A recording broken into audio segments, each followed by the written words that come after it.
C'est sur ce site inhabituel de Mbalawa-Chitolo que les festivités de commémoration du 58e anniversaire de l'indépendance se sont déroulées au Kasaï oriental. Un culte œcuménique s'est tenu en présence d'une foule immense et des autorités politico-administratives de la province, avec à leur tête le gouverneur Alphonse Rwikasanji.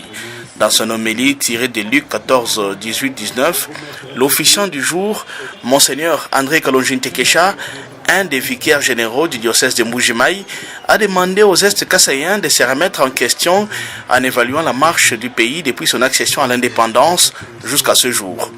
Dans son adresse à la population, le gouverneur de province justifie le choix du lieu de cérémonie par le souci de présenter au public l'ouvrage réalisé dans l'ancien plus grand ravin de la ville de Mbujimayi.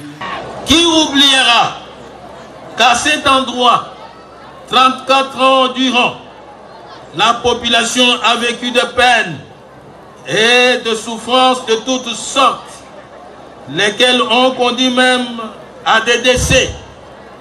A-t-on le droit de perdre de vue que Mbalawa-Chitolo a été longtemps un repère des bandits, imposant des détours à la population avant d'arriver chez soi?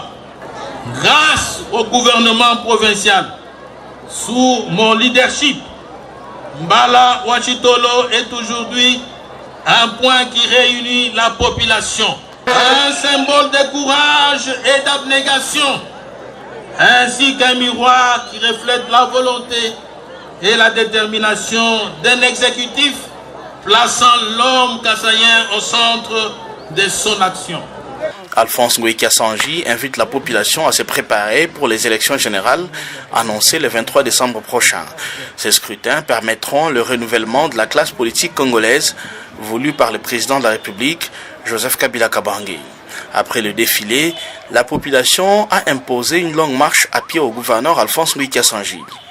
Celle-ci est partie du lieu de la cérémonie, passant par la traversée du ravin Mbalawa-Chitolo, le rond-point Koidro et le boulevard Laurent-Désiré Kabila, sous le rythme des chants, de la fanfare et autres cris de joie.